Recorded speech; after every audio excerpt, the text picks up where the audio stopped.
Hello friends, नमस्कार दोस्तों। स्वागत है आप सभी को अपना यूट्यूब चैनल सक्सेस एकेडमी पर। मैं नंद सर आप सभी के सामने उपस्थित हूं। तो दोस्तों, पिछले वीडियो में मैंने आप सभी को बताया था कि 10वीं का जो मैथमेटिक्स है उसका सिलेबस क्या क्या है, उसमें कौन कौन से टॉपिक से कहाँ से क्वेश्चन आते हैं। तो इसी के दरमियान इसी के सीरीज में मैं आज बात करने वाला हूं कि ट्रिगोनोमेट्री जो चैप्टर है त्रिकोणमिति, मैं वहां से स्टार्ट करने जा रहा हूं आज मैथमेटिक्स को। और आप लोग देखेंगे कि सबसे पहले बेसिक चीजें क्या है इस त्रिकोणमिति में, इसको हम लोग देखते हैं। वीडियो अच्छा लगे तो आप लोग जरूर अपने दोस्तों के पास शेयर इसको करें। ठीक है दोस्तों, तो चलिए बोर्ड पे सबसे पहले आप यहाँ पे देख पा रहे होंगे कि त्रिकोणमिति लिखा हुआ है। ठीक है, यहाँ पे सब हर एक मीनिंग का, यहाँ पे वर्ड का मीनिंग है कि ट्री मतलब क्या होता है। तो ट्री मतलब आप लोग देख पा रहे होंगे कि लिखा हुआ है ट्री का मतलब होता है तीन। ठीक है दोस्तों, ट्री का मतलब होता है तीन। गोनो मतलब होता है कोण। ठीक है, और मेट्री का मतलब होता है माप। यानी आप कह सकते हैं त्रि मतलब तीन, कोण मतलब कोण ही, मिति मतलब माप, यानी त्रिभुज की माप ही त्रिकोणमिति कहलाता है। त्रिभुज की माप ही त्रिकोणमिति कहलाता है। और हम आप सभी जानते हैं कि त्रिभुज में एक जो त्रिभुज होता है जिसमें तीन कोण होता है, नहीं कितना कोण होता है, तीन कोण, और इसी तीनों कोण के माप को ही त्रिकोणमिति कहा जाता है। अब यहाँ पे देख लीजिए, इस त्रिभुज में तीन कोण होता है और तीन भुजा भी होता है, नहीं तो यानी टोटल इस त्रिभुज में कितना अंग होता है, तो 6 अंग होता है। कितना अंग होता है, इसीलिए यहाँ पे मैं आप लोगों को लिख दिया हूं कि त्रिभुज के कुल कितने अंग होते हैं, 6 अंग होते हैं। कैसे होते हैं ये आपको पता है कि तीन कोण होता है और तीन भुजाएं होती है, तो इसको लेकर के त्रिभुज में कुल 6 अंग होते हैं। इसके आगे हम बात करने वाले हैं। तो देख लीजिए, इसमें तीन कोण एवं तीन भुजाएं होती है। अब हम जैसे एक यहाँ पे समकोण त्रिभुज लेते हैं ABC। ठीक है दोस्तों, ABC त्रिभुज लेते हैं हम। यहाँ पे आप देख पा रहे होंगे कि हमने कोण B को 90 डिग्री रखा है, यानी समकोण त्रिभुज लिया है। यहाँ पे लिख दिया हूं कि समकोण त्रिभुज ABC में, यहाँ पे आप देखेंगे स्टेप बाय स्टेप समझिए। तो यहाँ क्या है, यहाँ पे जो है आपको दिख रहा होगा कि स्टेप बाय स्टेप ये समकोण त्रिभुज है जिसमें मैंने ए जो कोण है उसको थीटा माना हूं, और ये BC लंब है, और AB क्या है, संलग्न भुजा है और सम्मुख भुजा है, और ये कर्ण है। तो सबसे पहले हम समझते हैं कि सम्मुख भुजा किसको कहेंगे त्रिभुज में, और संलग्न भुजा किसको कहेंगे त्रिभुज में, कर्ण किसको कहेंगे।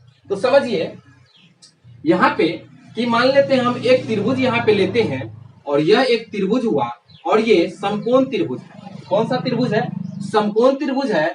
अब यहाँ पे सबसे पहले आप जो सम्मुख भुजा कहते हैं, ठीक है दोस्तों, क्या कहते हैं, सम्मुख भुजा जो कहते हैं।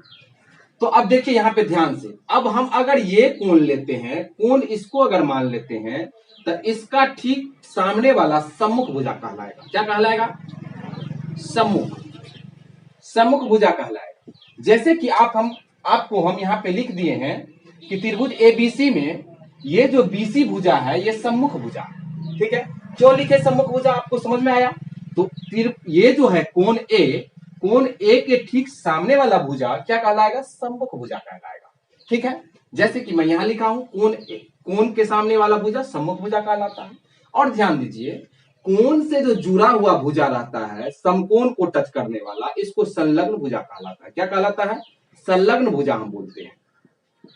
ठीक है दोस्तों, जैसे कि आप यहाँ पे देख पा रहे होंगे, ये जो BC भुजा, ये जो है समकोण है कोण B, और इससे जो कोण से जो टच हो रहा है, A कोण से जो टच हो रहा है B को, समकोण को, इसको हम लोग संलग्न भुजा बोलते हैं, और कोण के ठीक सामने वाला भुजा को सम्मुख भुजा बोलते हैं। इतना तक आप समझ गए।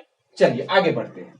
अब बात आता है इस त्रिभुज में कि हम कोण कैसे पहचानेंगे, ये लंब कैसे पहचानेंगे, आधार कैसे पहचानेंगे, और कर्ण कैसे पहचानेंगे। तो देखिए सबसे इजी बात है, यहाँ पे आप सीधा सीधा समझना है कि समकोण के ठीक सामने वाला भुजा जो होगा किसी भी त्रिभुज में, समकोण त्रिभुज अगर त्रिकोणमिति में आप लेते हैं तो समकोण के ठीक सामने वाला भुजा कर्ण कहलाएगा, जिसको इंग्लिश में हाइपोटेनस कहते हैं। और हम जब क्वेश्चन को सोल्व करेंगे उस समय आपको कर्ण ही याद रखना है। क्यों? के से कर्ण और हिंदी में भी कर्ण लिखाता है, तो ये आपको नॉर्मली दिमाग पे याद रहेगा। अब देखिए ध्यान से, और ये हम क्या बोले, समकोण के ठीक सामने वाला भुजा कर्ण कहलाता है और कोण के ठीक सामने वाला भुजा लंब कहलाता है, परपेंडिकुलर। समझ में आ रहा है आपको? देखिए फिर एक बार देख लीजिए, क्या हो गया कि कोण के ठीक समकोण के ठीक सामने वाला भुजा कर्ण कहलाता है, ठीक है दोस्तों, और कोण के ठीक सामने वाला भुजा लंब कहलाता है। जब त्रिभुज में दो चीज आपको पता हो गया कि कर्ण कौन है और लंब कौन है, तो आपको जो भुजा बच जाएगा उसको हम क्या कहेंगे? आधार कहेंगे, बेस। ठीक है, इंग्लिश में कहते हैं बेस और हिंदी में आधार, जिसको हम ए से इंडिकेट करते हैं हिंदी में। यहाँ पे के फॉर कर्ण होता है हिंदी में, तो के से इंडिकेट करते हैं। अगर इंग्लिश में चलिएगा तो हाइपोटेनस हो जाएगा। इंग्लिश में शॉर्ट नाम एच से सूचित करेंगे और लंब को परपेंडिकुलर इंग्लिश में बोला जाता है और हिंदी में हम एल से ही लंब बोलते हैं। ठीक है, यहां तक आप समझ गए? फिर एक बार समझ लीजिए, अगर नहीं समझे तो फिर एक बार समझिए थोड़ा इत्मीनान से। ठीक है दोस्तों, चलिए, ये हमने एक त्रिभुज लिया, ये एक त्रिभुज लिया और त्रिभुज ए बी सी। ठीक है, यहां तक ठीक है। अब यहां पे क्या कहता है कि यह जो कोण है ये समकोण है। ध्यान दीजिएगा दोस्तों, त्रिभुज ए बी सी में, या ऐसे भी कह सकता है कि समकोण त्रिभुज ए बी सी में कोण सी क्या है? थीटा। ठीक है, आपको ध्यान देना है कि यहाँ पे लंब आधार कर्ण पता करने के लिए क्या करेंगे कि कोण बी तो समकोण है, तो सबसे पहले हम कहेंगे कि समकोण के ठीक सामने वाला भुजा क्या कहलाता है? कर्ण कहलाता है। ठीक है, इतना कंफर्म हुआ। चलिए अब आगे बढ़ते हैं, और कोण के ठीक सामने वाला भुजा अभी अभी आपको हम बताए थे कि क्या कहेंगे? लंब कहेंगे। ध्यान दीजिएगा, कोण के ठीक सामने वाला भुजा लंब कहलाएगा और समकोण के ठीक सामने वाला भुजा कर्ण कहलाएगा। अगर आपको कोण बदल दे, कोण कह दे ए से देखना है, तो हम कहेंगे कोण ए से देखेंगे तो सामने वाला भुजा बीसी लंब हो जाएगा और सी वाला भुजा आधार हो जाएगा। यहाँ पे ध्यान दीजिएगा, ये लंब तो ये आधार बना था नहीं, यानी आपको ध्यान देना है समकोण त्रिभुज में, त्रिकोणमिति में आपको जब सवाल सोल्व करेंगे तो सबसे पहले आपको लंब आधार कर्ण को कंफर्म करना होगा, तभी आपका सवाल अच्छा से बन पाएगा। ठीक है, तो कोण के ठीक सामने वाला भुजा लंब, ये कोण दे तो आप कहेंगे ये लंब है ए बी। अगर आपको ए लंब दे, ये ए कोण दे तो कहेंगे बीसी लंब। ठीक है, चलिए, और कर्ण के लिए तो एकदम फिक्स्ड है कि समकोण के ठीक सामने वाला भुजा कर्ण कहलाएगा। ठीक है दोस्तों, यहां तक आप लोग समझ गए? अगर कोई डॉट है तो आप लोग कमेंट्स के माध्यम से हमें बता देंगे और मैं आपको उसको रिप्लाई कर दूंगा, या नेक्स्ट वीडियो में मैं आपका प्रॉब्लम सोल्व करने का कोशिश करूंगा। चलिए अब हम थोड़ा सा आगे बढ़ते हैं। थोड़ा सा आगे बढ़ेंगे तो त्रिभुज में मैंने कहा था कि 6 अंग होता है। ठीक है,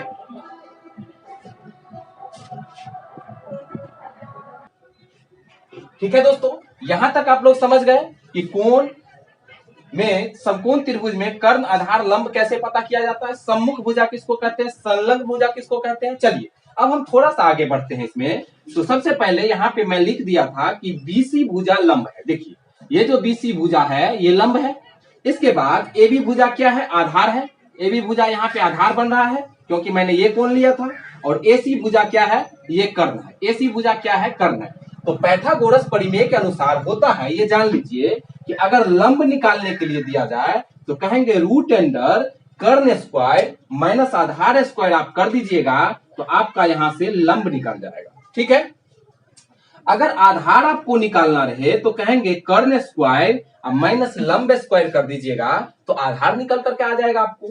अगर कर्ण निकालना रहे तो लंब स्क्वायर आप प्लस आधार स्क्वायर कीजिएगा तो आपको कर्ण निकल करके आ जाएगा। यानी सीधा सीधा समझिए कि कर्ण जो भुजा होता है इन दो भुजाओं का योग होता है, इन दो भुजाओं का योग होता है, ठीक है। और अगर आपको ये छोटा वाला भुजा कोई कहे निकालने आधार या लंब, तो कहेंगे कर्ण में से एक घट जाओ। अगर आपको लंब लेना है तो कर्ण में से आधार घटा दीजिएगा, अगर आपको आधार लेना है तो कर्ण में से लंब घटा दीजिएगा, अगर आपको कर्ण निकालना है तो इन दो भुजाओं को जोड़ दीजिएगा तो आपका कर्ण निकल जाएगा। इस प्रकार ये आपको लंब आधार कर्ण निकल गया। इसके बाद हम आगे बढ़ेंगे तो त्रिकोणमितीय अनुपात आता है। तो त्रिकोणमितीय अनुपात में आपको सबसे पहले एक ट्रिक याद रखना है और बड़ा ही बेहतरीन ट्रिक है, इसीलिए मैं आपको ये बता रहा था कि K4 कर्ण लीजिए, A4 आधार लीजिए और L4 लंब लीजिए। अब देखिए यहां पे तो सबसे पहले आपको क्या याद रखना है कि लाल बट्टे कक्का लिख लीजिए, लिख करके रख लीजिए लाल बट्टे कक्का, एकदम याद रखना है लाल बट्टे कक्का। L4 लंब, A4 आधार, L4 लंब, K4 कर्ण, K4 कर्ण, A4 आधार, ठीक है। यानी लाल बट्टे कक्का आपको जैसे याद हो ये याद रखने ला है कि लाल बट्टे कक्का, इस पे सारा सवाल आपका सोल्व हो जाएगा। जैसे देखिए सबसे पहले ये तीन चीज आपको याद रखना है, साइन कॉस टेन, ठीक है। तो यही पे बात है कि साइन थीटा बराबर पूछेगा तो कहेंगे ये है साइन, ये है कॉस, ये है टेन, ठीक है। और इधर से पलट दीजिएगा तो त्रिकोणमितीय अनुपात में ये हो जाएगा आपको कॉट, ये हो जाएगा सेक, ये हो जाएगा कॉसेक, ठीक है। तो देखिए साइन थीटा बराबर क्या होगा आपको याद नहीं रहेगा तो कहेंगे चलो कोई बात नहीं, लाल बट्टे कक्का है मेरे पास, लाल बट्टे कक्का लिखिए और कहिएगा सबसे पहला साइन होता है तो साइन का अनुपात क्या हो जाएगा, साइन थीटा बराबर कहेंगे लंब बट्टा कर्ण हो जाएगा, ठीक है। इसके बाद कोस थीटा बराबर पूछेगा आपको क्या होता है तो कहेंगे आधार बट्टे कर्ण होता है, ए बट्टे की, देख रहे हैं यहाँ पे आपको जो हम बोले थे यहाँ पे शॉर्ट नाम याद रखिए। चलिए अब यहाँ पे आता है टेन थीटा, तो टेन थीटा बराबर क्या होता है तो कहेंगे टेन थीटा बराबर होता है लंब बट्टे आधार, ठीक है। जब आपको ये तीन चीजें याद हो जाएगा, बढ़िया से समझ लीजिएगा, 2 बार 4 बार 10 बार लिख लीजिएगा तो ऑटोमेटिक आपको याद हो जाएगा। इसके बाद आपको ये तीन चीजें ऑटोमेटिक याद हो जाएगा। कैसे तो कहिएगा साइन का उल्टा क्या होता है, कोसेक होता है, कॉस का उल्टा सेक होता है और टेन का उल्टा कॉट होता है। तो आपको सीधा सीधा उलटना है, यानी टेन बराबर होता था लंब बट्टे आधार, तो हम कहेंगे कॉट बराबर हो जाएगा आधार बट्टे लंब, उलट दिए पकड़ के उसको। इसके बाद सेक में आएंगे तो कोसेक का उल्टा करना है हमको सेक में, तो कहेंगे सेक बराबर हो जाएगा, यानी कोसेक बराबर होता है आधार बट्टे कर्ण, तो सेक बराबर कर्ण बट्टे आधार हो जाएगा। नहीं, अब कहेंगे कोसेक है, कोसेक, ठीक है।